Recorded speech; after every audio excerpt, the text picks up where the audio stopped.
Marcus Kowal with Studiomma and MMAnytt, and we're here with Stann, who's going to be fighting in Sweden on April 14th against Italian fighter Stann. And how much do you know about your opponent? Oh, you know, there's plenty to know. He's been in the UFC for a very long time. He's a very accomplished striker. He was a boxer in Italy before he came to MMA. Trains at American Top Team, black belt in jiu-jitsu. So, you know, he's got, gosh, over 10 fights in the UFC. So, and I've been fighting under the Zuffa banner since my third fight. So there's plenty that we're both going to know each other. He's a great striker. He's a good grappler, good takedown defense. Can be a good fight. We did an interview with him a while ago, and he has a lot of respect for you, both as a fighter and for what you've done for your country as well. He also said, you know, he's Italian. Italians are also very nationalistic, and he feels like Sweden is a little bit of his backyard because it's in Europe, and he's really excited to get to fight on the very first Sweden card for the UFC.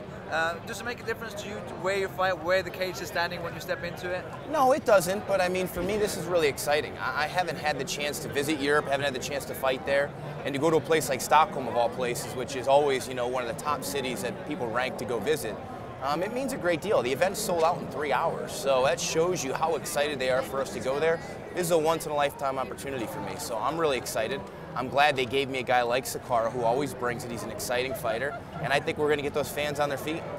Yeah, it's the fastest actually that any UFC event has ever sold out. 3 hours, and they were, I think, a little concerned how they're going to do in a foreign market such as Sweden, but the MMA scene in Sweden is definitely growing, and Stockholm especially is, you know, this capital of Sweden. Do you know anything about Sweden? Do you know anything about Stockholm? You know, I actually did my capstone course in college. My final paper was on Sweden and whether it should join the Euro, etc. So I've done some studying on their economy, etc. I know it's obviously a beautiful, beautiful place to live. And it's just a great place to travel too. So I am familiar with it, but you can only get so familiar from books. I'm really excited to go spend a week there. I'm bringing my wife out with me.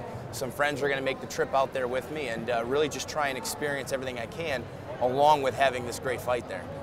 Yesterday, your last opponent fought, Jon Jones, and you guys are friends as well privately, right? Even though you fought, and both of you said the same thing, it's business, you stepped in there and did your thing, and I presume you're friends again, right? Oh, absolutely.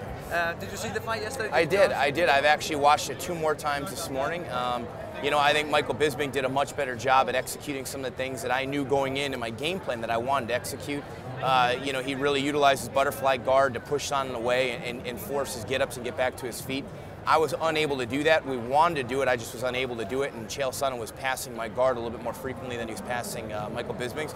The other thing was, it wasn't until the second round that I started to get Chael's timing and started to get off with my hands first, and that's when I started to tag Chael a little bit. You know, Michael was able to do that from the go. Right away, he got off first when Chael got into range, which was, you know, probably things that Michael picked up from film. You know, Mike is a really experienced fighter. I thought he fought a great fight. I think the 3 takedowns in round 1 are what caused him to lose the round on the judges' scorecards. I mean, everybody could judge that fight differently, but it was a spectacular fight. Anybody who can do that well with Chael's wrestling ability does very well. I mean, Chael dominated Marquardt, Okami, myself. He's a tough nut to crack, and Michael Bisping basically laid out the blueprint on how you have to fight him, and just came up a little bit short on the judges' scorecards. Your friends outside of MMA as well, obviously he's great at marketing and promoting himself. Is he like that privately as well? You know, he's not. He's very, very different. But he is a guy that if he thinks something, he says it. He's a very blunt individual. Now, I'm not going to pretend to know him extraordinarily well. We trained together. We kept in touch through text message, email, etc. I helped some of his veteran friends find jobs back here, but we have a great deal of respect for each other. But no, he's a smart guy, and he hypes fights up, and the UFC wants him to hype those fights up. Michael Bisping's the same way. I don't know Mike personally as well. A lot of people don't like him. I don't know if he's the same way on camera as he is off camera. You know, a lot of guys, I've learned not to judge people from, you know, what they do in the media, and more so when I meet them. Now, Chael gets his long-awaited rematch that's been wanting so badly. How do you see that fight go? Any different from last time? What can Chael do differently? You know, what Chael's going to have to develop some new tricks, and you know, my personal, you know, opinion, having fought Chael, I think if Chael has to pass the guard more often, he did that against me, and it makes him more successful. It's harder to escape Chael's top game if he's in side mount or half guard. And so with Anderson, he stayed inside Anderson's guard, and Anderson, you know, supposedly had a rib injury, etc. I think Anderson's going to be able to watch that tape from last night, realize immediately go to a butterfly guard, push him away, get to the head, and be able to return to his feet more often. Now, if Chael starts passing the butterfly guard immediately upon taking him down, it could make the fight more difficult for Anderson. So, you know, somewhere along the line, both guys have to come out with some new wrinkles. Anderson's got to work on his takedown defense because I don't know if he defended any of Chael's takedowns in their 5-round fight.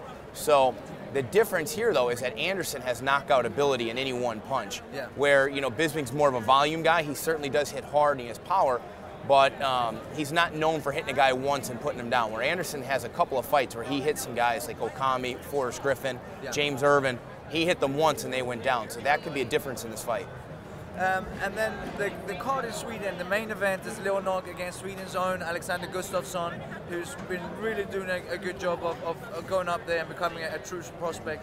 Have you followed Alex's career at all? Do you know anything about him? I have. I've actually spoken to people who train with him over at Alliance in San Diego, and I have heard nightmarish things about guys who spar with him. Gustafsson is the real deal. He is a very, very complete fighter, complete striker especially. The most difficult thing he's going to encounter is like any striker, any athlete that hasn't wrestled their whole life. Even if you're wrestling now, when you face a guy like a Chael Sonnen, like a Mark Munoz, like a Phil Davis, you're going to encounter a guy who can ride you and control you for a whole fight. Now, Alexander trains with Phil Davis, which means he's getting that every single day. So I think we're going to see Gustafsson challenge for the title at some point in 2012. I know my friend Jon Jones expects to defend his title one day against Gustafsson. He's that good. Great to hear. And the main event yesterday as well, obviously you saw that fight as well? I did. I saw that fight, and it played out as I expected. I really like both of those fighters. I've trained with Rashad. I fought Phil Davis. They are both really good competitors, great athletes, but people forget sometimes how good Rashad is. Yeah.